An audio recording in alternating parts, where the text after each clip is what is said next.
Líderes Futuristas é um programa que apresenta cases de sucesso. Aqui mostramos a vocês histórias de vida, histórias profissionais, histórias de lideranças. E hoje está aqui comigo ele, Dr. Mário Lima. Ele que é especialista na área de economia. Seja bem-vindo, Dr. Mário Lima. Obrigado, Bárbara, pelo convite. É uma satisfação estar aqui contigo nesse programa importante sobre lideranças do estado do Rio Grande do Sul. E me coloco aqui à disposição para a gente conversar e tirar as dúvidas no que diz respeito à liderança na área em que eu atuo. Doutor Mário, chegou muitas perguntas para mim sobre a economia, né? Mas antes de tudo eu queria falar um pouquinho da tua história, né? Como que nasceu essa vontade de estudar economia, porque você foi até presidente do Conselho do Estado, né? Exatamente. De Economia, então conta um pouquinho pra gente. Bom, eu sou de origem humilde, sou nascido de Santa Maria, em Santa Maria, no Rio Grande do Sul. Cursei em escola particular no primeiro momento, depois uma escola pública federal em Santa Maria, hoje conhecido como escola na Politécnico, Colégio Politécnico da Federal de Santa Maria. E lá eu fazia o curso técnico de agropecuária. E tive acesso a um... Agropecuária, curso legal. técnico de agropecuária. E lá eu tive acesso a uma disciplina chamada Economia e Administração Rural. E fui lá, então, foi nessa disciplina que eu comecei a me apaixonar por economia. Então a área de exatas era o teu forte já naquele tempo. Isso.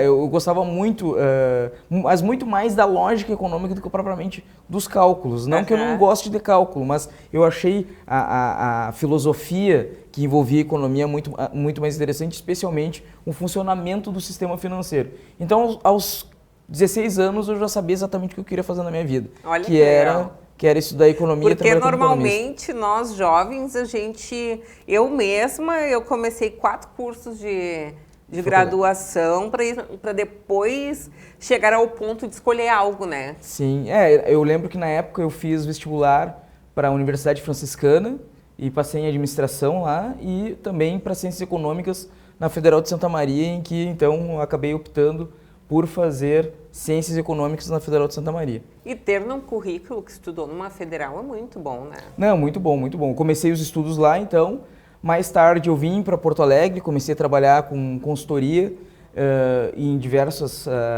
etapas. Aí, após um período, eu comecei a trabalhar, a ser economista para uma central sindical. Olha que legal. Para uma central sindical e também consultoria para a área política.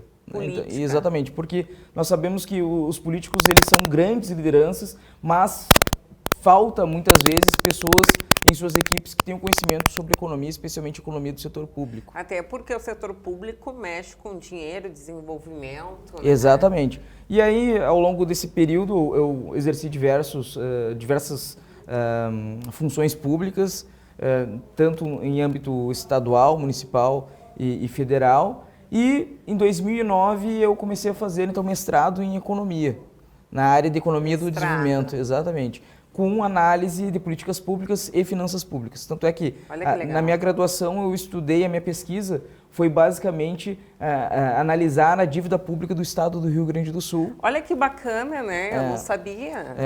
Estudei a dívida pública do estado do Rio Grande do Sul e no mestrado então eu fiz uma ampliação desse estudo, discutindo a formação de políticas públicas com alguns aspectos de governança e tal, dentro do estado do Rio Grande do Sul. Então, logo mais, vamos poder falar um pouquinho da sua opinião sobre o reacordo da dívida do estado, sim, né? Sim, com certeza.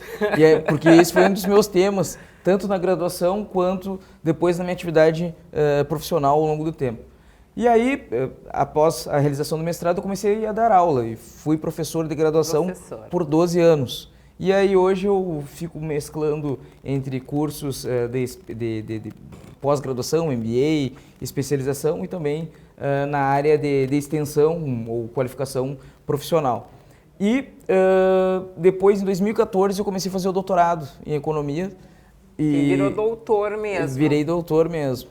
Fiz doutorado em economia e esse doutorado em economia eu trabalhei com as políticas públicas e finanças públicas, especialmente na região metropolitana, verificando investimentos e a gestão de políticas que envolviam recursos hídricos, a gestão das águas. Então, esse período que nós passamos agora das enchentes me remeteu a algumas lembranças do que já havia sido pesquisado naquela época, e existem muitos estudos sérios, muitas pesquisas que envolvem o aspecto da gestão metropolitana dos recursos hídricos e que os governos poderiam utilizar de forma melhor isso, para que se garantisse melhor eficiência nas políticas públicas e melhor aplicação dos recursos para investimentos, para evitar esse tipo de tragédia. E, doutor Mário, isso a gente vai poder conversar aqui também hoje, porque os prefeitos da região metropolitana estão dando entrevistas para os meios de comunicação, dizendo que se solucionar o dique de Canoas, enche Porto Alegre. Se solucionar Porto Alegre, enche Canoas. Se solucionar Eldorado, enche o outro lado. E isso é verídico? A minha especialização não é exatamente no que diz respeito à natureza hídrica, mas na gestão. Exatamente esses conflitos de visão dos prefeitos, de visão do governo do estado, do governo federal, esses conflitos são exatamente o objeto do meu estudo. Então, o que foi verificado durante a minha pesquisa de tese do doutorado? É que muitos prefeitos têm uma visão política divergente e ideológica. Então, o prefeito da cidade A tem uma visão mais à direita, o da B mais à esquerda e o da cidade C mais ao centro, né? Então, isso acaba criando conflitos. Exatamente, o entendimento técnico desses aspectos. Para resolver o problema, mas o que fica passível a partir de entrevistas, a conversa que tivemos com diversos técnicos e gestores públicos à época, é que os problemas de gestão pública na região metropolitana, especialmente no que diz respeito aos recursos hídricos, eles devem ser tomados num ambiente mais regional, macro-regional. Então, os municípios, se eles tomarem decisões locais para a resolução desse tipo de problema, o problema não vai ser resolvido, porque é um problema regional. Se nós verificarmos o Guaíba e as bacias que estão envolvidas na região, as bacias hidrográficas que estão presentes na região metropolitana, nós vamos verificar que uma medida tomada, digamos, em Gravataí, vai impactar resolve o problema da Gravataí, mas vai impactar Porto Alegre, porque a bacia é a bacia do Guaíba. Porque em entrevista ainda disseram que foi o rio Gravataí que trouxe água para cá. Nós tivemos... Que Gravataí não encheu, né? Mas prejudicou. Exatamente. Não, todos os rios que formam o delta, a bacia do Guaíba, especialmente o delta do Jacuí, toda aquela chuva que ocorreu nessas regiões, ela acabou vindo aqui para essa região. Então, para resolver o problema da gestão dos recursos hídricos, é um tema regional. Então, teria que ter uma discussão dentro da Grampal e de outras regiões. Isso, principalmente dos municípios que formam a região metropolitana de Porto Alegre, com a orientação técnica do Estado e da União, principalmente no que diz respeito ao financiamento das políticas públicas. Porque nós sabemos que os municípios e o Estado do Rio Grande do Sul não têm recursos suficientes para se fazer frente a esses tipos de elevados níveis de investimento que são necessários. Então, esse é um elemento que deve ser observado para a resolução desse problema e que acabou me levando, então, para iniciar um pós-doc, um pós-doutorado na Universidade Federal de Santa Maria, então, o meu retorno àquela universidade, para tentar encontrar soluções de governança para a região metropolitana e, principalmente, encontrar recursos financeiros para o ciclo de políticas públicas para efetivar novos investimentos resilientes na região metropolitana de Porto Alegre, justamente para garantir que esses impactos climáticos não acabem trazendo problemas parecidos com aqueles de 2024.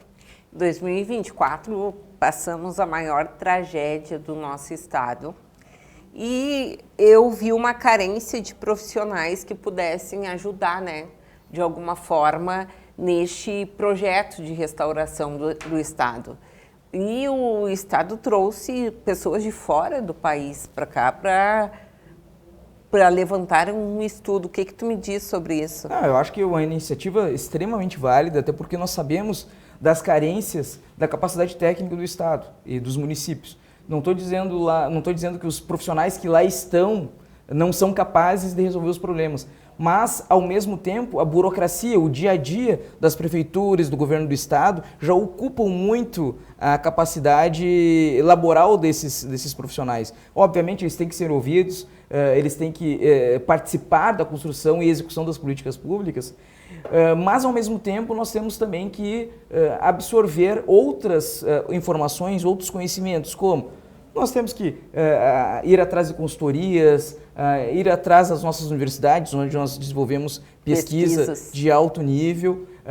Muito interessante, o governo do Estado do Rio Grande do Sul, com o seu Plano Rio Grande, agora está encaminhando a contratação de muitos profissionais, ainda que temporários, mas muitos profissionais, justamente para garantir que esses aspectos necessários à melhoria da gestão dos recursos hídricos e da melhoria da infraestrutura para a adaptação climática seja executada a partir dos eventos de 2024, porque tivemos muitas infraestruturas que foram destruídas naquelas enchentes, né? Então, sim, na minha última entrevista aqui no Líderes Futuristas, eu fiquei sabendo que muitas famílias ainda estão sem casas, né? Exatamente. E muitas estruturas estão precárias. Exatamente. Um dos problemas que nós temos aqui na nossa região metropolitana é que, primeiro, é uma região de alagamento. Então, os assentamentos urbanos do Rio Grande do Sul, especialmente na região metropolitana, eles acabaram acontecendo em regiões de alagamentos. Então, nós vamos ter que fazer uma rediscussão que já está ocorrendo no âmbito, tanto no âmbito da administração pública como no âmbito universitário, acadêmico, de uma rediscussão do posicionamento habitacional e urbano de algumas cidades. Então, nós vamos ter que discutir, por exemplo, Eldorado teve um impacto de destruição, tremendo. Exatamente, de destruição imensa na cidade, que deve ser rediscutido. O que deve ser rediscutido nesse aspecto? Primeiro, o sistema contra enchentes. Então, a cidade vai se manter no mesmo lugar? Vai. Então, precisamos construir novas infraestruturas para que esse tipo de evento não cause a destruição que causou. E, em segundo lugar, de onde vem o dinheiro? Como é que a gente vai financiar os projetos? Como vamos financiar os investimentos e, principalmente, a manutenção dessa infraestrutura ao longo do tempo. Porque não adianta a gente realizar investimentos agora, construir as estruturas e, ao longo do tempo, isso não ter a manutenção adequada, como nós vimos na história da humanidade, que a falta de manutenção em alguns elementos causam problemas no longo prazo. Então, esse é um problema significativo. Pesquisas de fora e pesquisas brasileiras já dizem que daqui a uns anos, que eu não vou estar mais aqui, nós não estaremos mais aqui, irá acontecer de novo, né? Sim, não, a previsão que a ciência nos traz é que cidades como Rio de Janeiro e Porto Alegre, elas possam ter parte do seu território submersas até 2100. Então, imagine para que Porto Alegre esteja, uma parte dela submersa até 2100, quantos eventos climáticos irão ocorrer até isso realmente acontecer. Então, essas previsões elas devem ser consideradas e, a partir da consideração dessas previsões, tanto o meio acadêmico quanto a administração pública precisa estudar, fazer projeções no que diz respeito às ações que precisamos tomar para que os danos à nossa população sejam menores possíveis. E, ao mesmo tempo, como nós vamos financiar as soluções para que esses tipos de soluções sejam financiáveis. E, doutor Mário, o governo estadual aqui do Rio Grande do Sul está conseguindo pagar, né, ter caixa para ajudar o Estado, porque o presidente falou lá para o governador, use o dinheiro da dívida aí que vocês pagam para a União, para a restauração do Rio Grande do Sul. Então, o governo do estado não está pagando, né, durante esse tempo. Como que vai ficar essa dívida que em 2022 foi feito um novo acordo, né, sobre a dívida do estado? Sim. Bom, a dívida do estado é um problema que nós temos que vem de tempo. Então, diferentemente da região sudeste do Brasil, em que o desenvolvimento foi financiado com aportes da União, lá na época ainda do Getúlio Vargas, o Rio Grande do Sul, para não ficar alijado do processo de desenvolvimento econômico, começou um processo de endividamento ainda naquela época, né, na década de 50. Então, todo o processo de desenvolvimento que nos orgulha tanto, né, sempre orgulhou, né, o Rio Grande do Sul, celeiro do Brasil, o Rio Grande do Sul não precisa de ninguém, etc e tal. O Rio Grande do Sul é um país, um estado desenvolvido, falando país, né, a gente é gaúcho, né? Então, um estado desenvolvido foi justamente construído com base no endividamento. E esse endividamento ele veio sendo construído ao longo do tempo, né? Veio sendo incrementado ao longo do tempo e acabou tendo essa eclosão na primeira metade da década de 90. E a partir daí, então, foram realizados diversos acordos e tal, que culminaram num acordo de 98, acredito, 98, que levou à privatização de algumas empresas estatais do Estado, levou ao fechamento de alguns bancos estatais e tal. E, ao mesmo tempo, alguns economistas, alguns técnicos, especialmente algumas forças políticas dizem que essa dívida já está paga, não tem. Mas, ao mesmo tempo, se a gente utilizou, talvez o indexador, a atualização dessa dívida não seja a mais adequada, mas se a gente utilizou dinheiro de terceiros, utilizou dinheiro de outros para realizar o nosso investimento, nós, em algum momento, teríamos que voltar a pagar. E agora, a partir do momento em que, mesmo que exista, digamos assim, uma restrição temporária do pagamento dessa dívida, certamente no retorno da necessidade de pagamento, nós teremos que fazer um movimento político novamente para rediscutir essa dívida, porque sim, ela tem um impacto muito significativo nas contas do Estado, e o Estado do Rio Grande do Sul ele não tem como cortar mais gastos, porque a maioria dos nossos gastos atuais eles são obrigatórios, não são discricionários, então não tem como cortar, por exemplo, folha de pagamento. Folha de pagamento ou tu paga ou tu atrasa. Né? Então, existem tipos de pagamentos que não são discutíveis, eles têm que ser realizados. Então, uma das alternativas que o Estado tem que encontrar e tem procurado desenvolver é outras alternativas de financiamento de políticas públicas, como parcerias público-privadas, concessões, dentre outras. E, doutor Mário, em 2015, você mesmo puxou o assunto do sul do país ser desenvolvido, que os gaúchos se acham mais inteligentes e o gaúcho tem essa fama fora do estado mesmo. Em 2015 começou aquele movimento sulista de separar o sul do país, porque o sul do país se mantinha sozinho. Como que funciona isso? Não, existe um livro muito bom chamado, não vou lembrar exatamente o título desse livro, mas é um livro que foi escrito por um grande economista do Rio Grande do Sul, economista do ano 2004, chamado Darcy Carvalho dos Santos. É um economista que, para mim, é uma referência, especialmente no que diz respeito às finanças públicas. Ele escreveu um livro sobre os mitos do Rio Grande do Sul.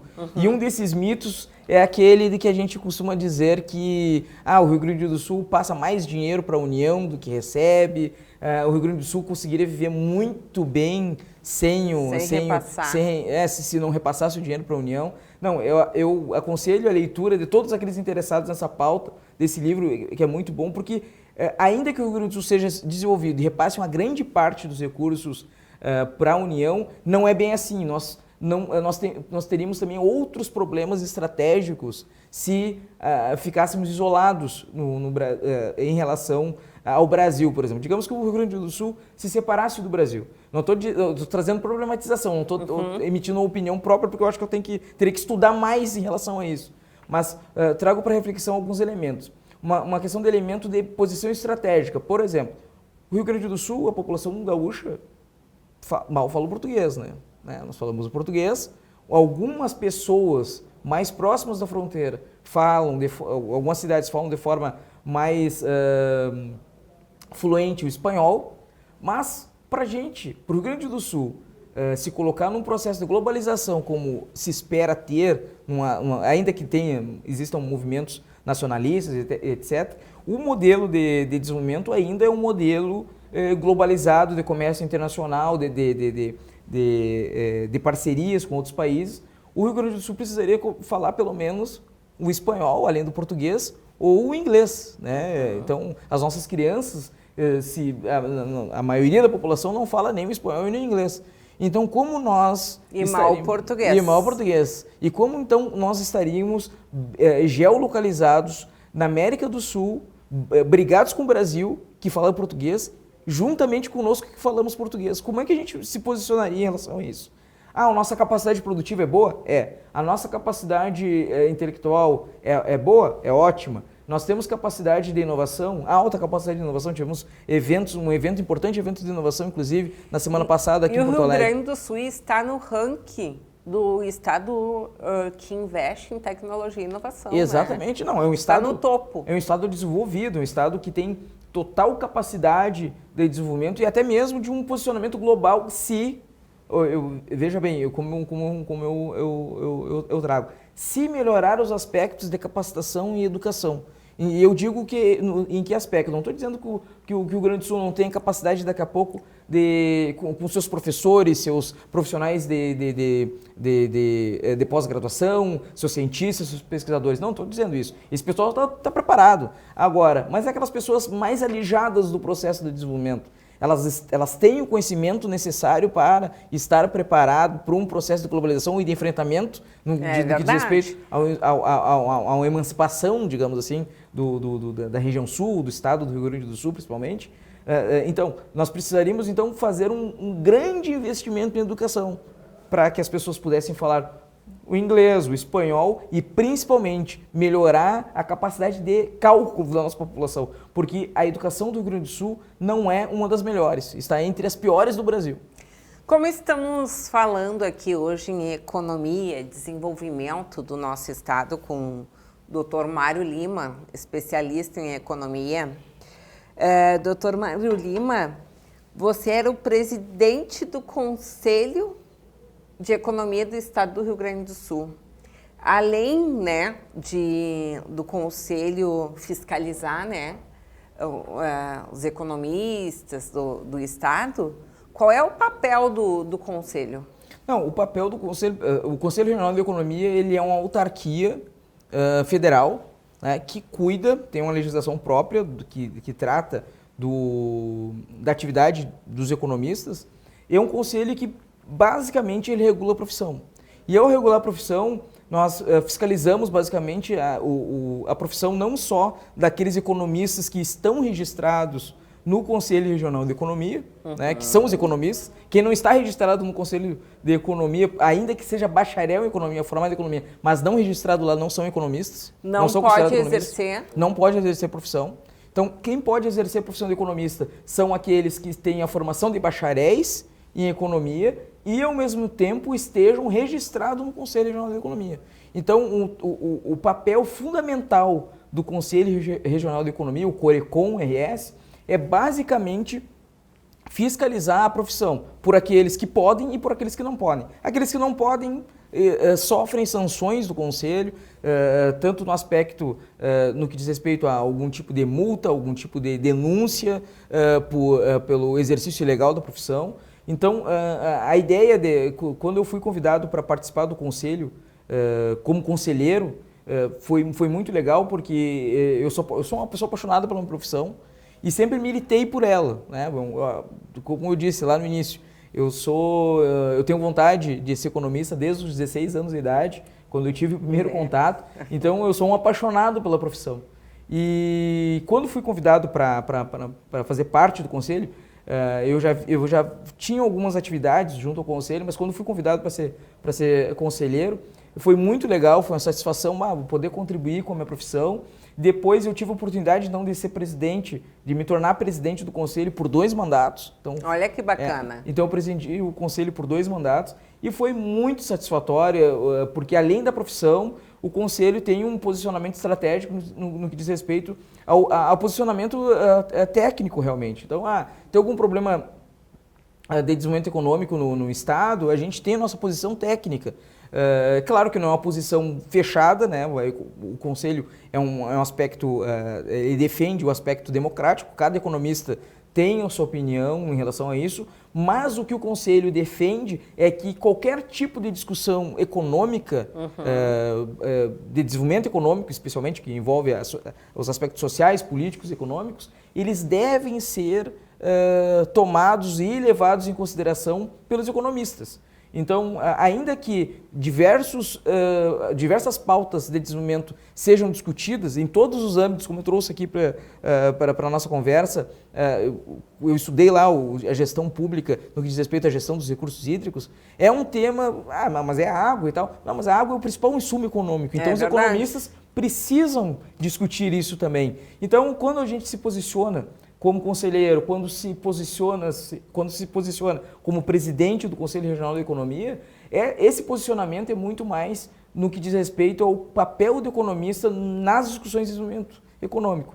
Então, foi muito satisfatório liderar os economistas então, por 2 mandatos. Olha que bacana. E colaborar da forma mais positiva com o nosso Estado. Quanto tempo é cada mandato? Cada mandato de conselheiro é 3 anos, mas aí então o conselho a cada ano renova a presidência e a diretoria, né, que é formada pelo presidente e pelo vice-presidente. Então, anualmente, a gente discute os mandatos. Para ser prático, o mandato é de 1 ano. Bacana. Então, para quem não sabia, o trâmite do Conselho Estadual de Economia, o Dr. Mário deu um belo depoimento aqui para a gente. Dr. Mário Lima, a oposição do Estado fez um levantamento e diz que, hoje em dia, um recém-nascido já nasce pagando R$19 mil para o Estado. Essa pesquisa ela é positiva, ela é válida ou é um fato de situação e oposição, brigas políticas? Eu não conheço, eu não li a pesquisa, eu conheço a manchete da pesquisa, né? Mas eu não li a pesquisa em si e normalmente a pesquisa ela traz diversos dados, diversos elementos e na política a gente utiliza o dado que nos interessa. Então, a gente sabe do tamanho da carga tributária que existe no Brasil. Né? Não é uma carga tributária das mais altas, mas muito diferente das mais baixas também. Nós temos cargas tributárias muito mais elevadas em alguns países desenvolvidos, especialmente naqueles países nórdicos. Né? Mas, da mesma forma, a grande frustração que nós temos no que diz respeito ao pagamento de impostos no Brasil é que nós pagamos impostos e dificilmente eles são retornados em serviços públicos para a população. Isso é um elemento histórico que nós temos, que surgiu no final da década de 70, que foi a chamada crise do Estado. Então, todo o endividamento, o Estado brasileiro ele tinha uma característica de alto déficit público, ou seja, gastava mais do que arrecadava. E no final então da década de 70, com a crise do petróleo, a nossa dívida, a dívida pública brasileira, era lastreada em dólar. Então o dólar foi lá e com a crise do petróleo, o dólar ficou mais caro, se valorizou em relação à nossa moeda. E a nossa dívida, obviamente, aumentou, porque ela estava lastreada em dólar. Então chegou um determinado momento que o Brasil tinha recursos ou para executar políticas públicas ou para pagar a dívida. E aí se optou por pagar a dívida. E aí a solução, isso não só no Brasil, em todo mundo foi afetado pela crise do petróleo em 79, pela segunda crise principalmente. Então o que acabou acontecendo? Os países mais centrais, como a Inglaterra, por exemplo, qual foi a alternativa que eles solucionaram? Eles fizeram o que alguns economistas chamam de desestatização, né? Que alguns grupos políticos chamam de neoliberalismo. Basicamente, eles acabaram parcerizando ou concedendo ou privatizando boa parte da administração pública, reduzindo o custo público para que se pudesse então pagar a dívida pública e ao mesmo tempo que pagando a dívida pública se pudesse também garantir a prestação de serviços públicos para aquelas sociedades. Diferentemente de alguns países centrais, como a Inglaterra, Estados Unidos e tal, o Brasil não conseguiu executar essa reforma do Estado com a redução do Estado.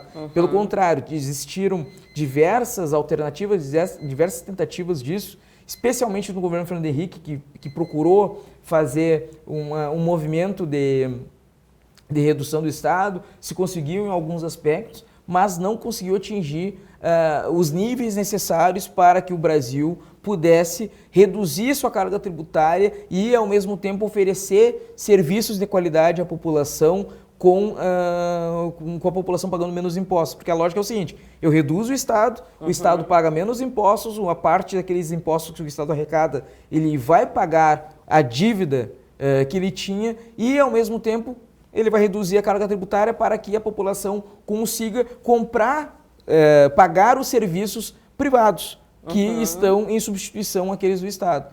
Então, realmente, esse dado da pesquisa é relevante no que diz respeito a demonstrar que, sim, o Estado do Rio Grande do Sul o Estado brasileiro, melhor, tem um impacto, tem uma carga tributária significativa, mas, ao mesmo tempo que, diferente de outros países centrais que têm uma carga tributária significativa, o Brasil entrega com dificuldade, tem baixa eficiência ou baixa efetividade na entrega de políticas públicas, políticas e serviços públicos para a população. Então isso é bastante frustrante para quem é pagador de impostos.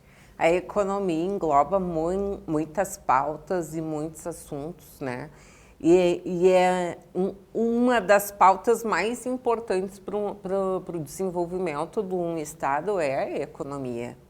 E então eu venho puxar a pauta, antes da gente terminar a nossa entrevista, que o Estado do Rio Grande do Sul elegeu mais de 300 novos prefeitos.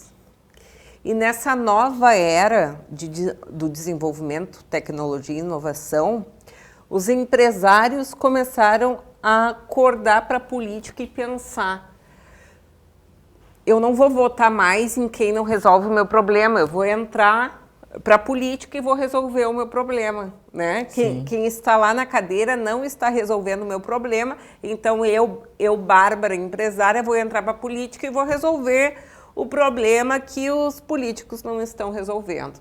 Então, a gente elegeu uma nova era de prefeitos empreendedores, né? Assim como levantamos alguns anos atrás, poucos anos atrás, com um partido novo, né? Surgiu a era dos empreendedores na política. Foi o partido novo que trouxe os empresários para a política.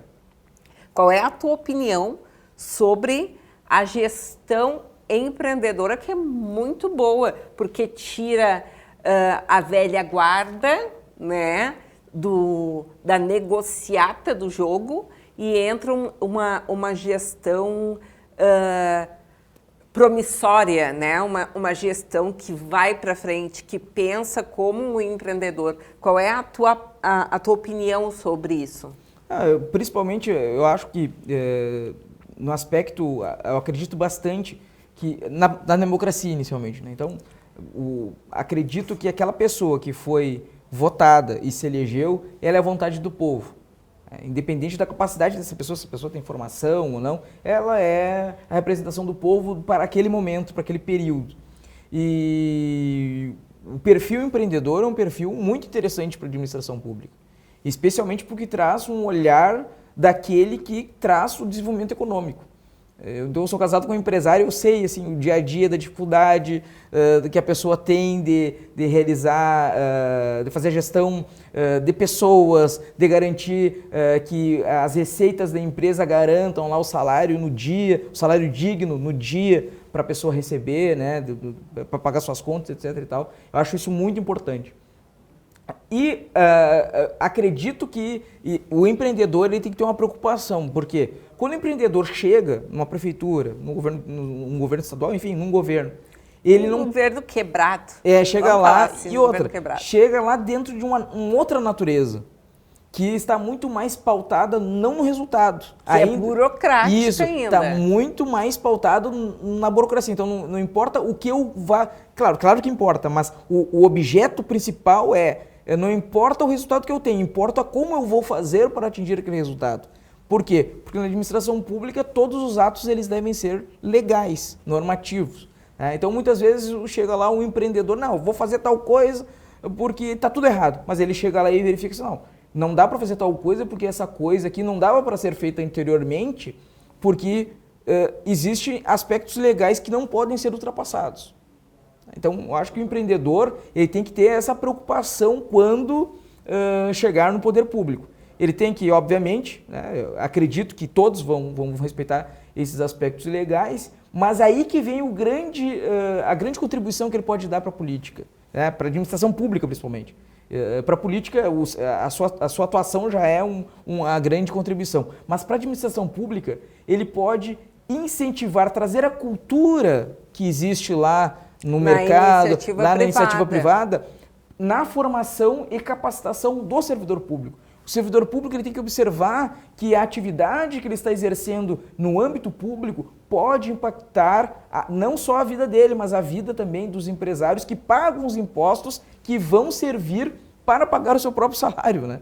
Então, o aspecto principal que eu enxergo no empreendedor é quando ele chega na administração pública, ele pode dizer o seguinte, pessoal, trazer a sua visão, pessoal, se a gente não fizer assim, se a gente não tiver, não ter essa sensibilidade com o empreendedor, com as pessoas que produzem e tal, nós vamos ter um impacto negativo naquilo que nós fazemos aqui no âmbito da administração pública. Então, o empreendedor ele pode trazer aspectos de inovação tecnológica para dentro da administração pública. Então, essa inovação melhoraria os processos de entrega para a população, incentivar a capacitação permanente dos servidores para melhorar a entrega e os resultados das políticas públicas, trazer elementos de modernização da administração pública, que não é trocar gente por computador, né? Gente por software, por hardware. Não, é modernizar a mentalidade do servidor, para o servidor enxergar que todo aquele processo que ele vive dentro da prefeitura serve para entregar um produto que é o serviço que a população está esperando ao pagar os impostos. Então, eu acredito que é muito salutar que os empreendedores participem não só da política, mas da administração pública para, primeiro, compreender como funciona ela, de fato, né? E, ao mesmo tempo que ele compreende isso, ele possa colaborar com sua experiência administrativa, de gestão e de mercado para que a administração pública possa entregar algo melhor para nós, para toda a população. O Brasil é o país que mais paga carga tributária hoje em dia, né? Por quê? Não, ele não é existem países que têm uma carga tributária maior que o do Brasil, inclusive. Mas o Brasil está entre as maiores cargas tributárias. E o Brasil tem uma grande dificuldade de justamente isso que nós estávamos falando. O Brasil, além de ter gastos obrigatórios muito elevados, porque é um país desigual, né, no que diz respeito ao desenvolvimento econômico, então tem muitas pessoas tem poucas pessoas com muito dinheiro, muitas pessoas sem dinheiro, nada. Né, sem nada. Que ainda existe. Exatamente. Né? E que fazem com que essas pessoas que têm mais dificuldade de sobrevivência, elas acabam tendo mais necessidade de serviços públicos. Então, o Brasil, as políticas de assistência social que serviriam para a emancipação dessas pessoas, ou seja, se elas fossem efetivas, se elas estivessem funcionando, as pessoas teriam cada vez menos pessoas precisando de políticas de assistência social. Só que no Brasil se amplia. Então, um dos aspectos que fazem... entra na assistência, entra os bolsa auxílios. Isso. E isso deveria reduzir a pobreza. Ao mesmo tempo que ela reduziria a pobreza, o desembolso do Estado para essas políticas deveriam diminuir. Só que no Brasil, cada vez aumenta mais. Exatamente. Então, a nossa carga tributária ela é justamente resultante da ampliação de direito a essas políticas. E, ao mesmo tempo, nós temos um elevado nível de sonegação fiscal. Então, as pessoas... existe uma mistura aí das pessoas sonegarem porque a política pública porque as políticas públicas não funcionam, não chegam até elas, e ao mesmo tempo existe a necessidade do Estado aumentar porque se negou, e as pessoas não pagam porque a carga tributária está maior, e ao mesmo tempo o Estado daí entrega menos. Então é uma confusão, e uma confusão social, digamos assim. Então nós temos uma mistura de aumento da despesa pública com aumento da sonegação, e esse aumento da despesa pública e aumento em decorrência do aumento da sonegação incentiva as pessoas a sonegarem ainda mais. Então, nós temos um problema muito significativo no que diz respeito à elevação da despesa pública. O Brasil tem muitos problemas hoje na sua macroeconomia, nas finanças públicas, justamente porque ainda se gasta mais do que se arrecada. E, doutor Mário Lima, você como economista, o que você diria para o pessoal aí de casa que está nos assistindo? Qual é a mensagem que você deixaria falando a respeito do nosso estado hoje? Do Rio Grande do Sul? Do Rio Grande do Sul. O Rio Grande do Sul é um estado que ele tem um grande potencial. Nós temos elementos que exigem bastante preocupação no que diz respeito aos gastos públicos, às finanças públicas, mas é um estado que tem se modernizado bastante, com a capacidade produtiva do setor agrícola muito importante. Que é muito forte aqui, né? Não só forte, como muito importante para o desenvolvimento econômico do estado, e não só do estado do Brasil, tanto no aspecto primário, lá da produção primária para exportação da soja, do arroz, etc., como também da metal mecânico vinculado a isso, né, na produção de maquinário. Os produtores sofreram muito agora. Os produtores agrícolas não só sofreram muito, como sempre sofreram, né? Porque eles dependem do clima para essa produção, e ao mesmo tempo eles também precisam do auxílio do governo para garantir que essa alta produtividade, que é a capacidade, que é uma característica do nosso estado, se mantenha. Para quê? Para que todo o resto da economia consiga se manter também. Então, o setor primário do Rio Grande do Sul é vital para todos os outros setores da economia gaúcha. O Rio Grande do Sul está dando um incentivo para esses produtores? Não, o Rio Grande do Sul sempre deu incentivo para esses produtores, especialmente... Não, mas agora neste momento precário. Não, ele está dando dentro dessas políticas voltadas para a recuperação do estado. Entra os produtores. Exatamente. Entra toda a economia e acaba impactando os produtores. Doutor Mário, a gente falou aqui, antes de terminar nossa entrevista, sobre os gestores empreendedores, sobre o estado do Rio Grande do Sul, as dívidas, sobre o conselho, sobre a vida do Dr. Mário. E, Dr. Mário, o Trump aumentou algumas taxas, né? E qual é a sua opinião sobre isso? Decai no Brasil também ou não? Sim, existe um impacto significativo. O Trump, há umas 2 semanas atrás, ele fez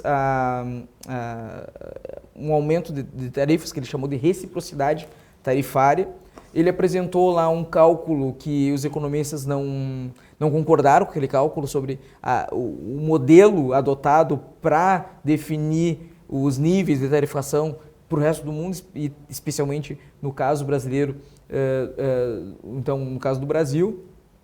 Isso impacta diretamente as exportações, porque nossos produtos se tornam menos atrativos para a economia global, né? Ficam mais caros, especialmente para a economia americana, porque existe uma vai ter uma taxação, né, maior, então o importador americano vai acabar passando essa taxação para o mercado, né? Então as pessoas não querem pagar mais, e no momento que o governo americano vai lá e taxa o Brasil em 10% em alguns produtos, aumenta o custo de produção, porque normalmente nós vendemos produtos commodities, matéria-prima para lá, para os Estados Unidos, então vai aumentar o custo de produção deles, e esse aumento do custo de produção vai acarretar no aumento dos produtos finais americanos. E então isso não é atrativo para o consumidor americano, e logo a tendência de redução dessas importações. Diferentemente do Brasil, que teve uma taxação em torno de 10%, os produtos chineses tiveram uma taxação maior, que exigiu por parte da China o aumento de taxas sobre produtos americanos, possibilitando para o Brasil, se o Brasil agir certinho, possibilitando que o Brasil possa, então, realizar movimentos de aumento de oferta de produtos agrícolas e de outros produtos brasileiros para a China. Então, existe uma possibilidade. Então, essa taxação foi boa para a China, então? Não foi tão...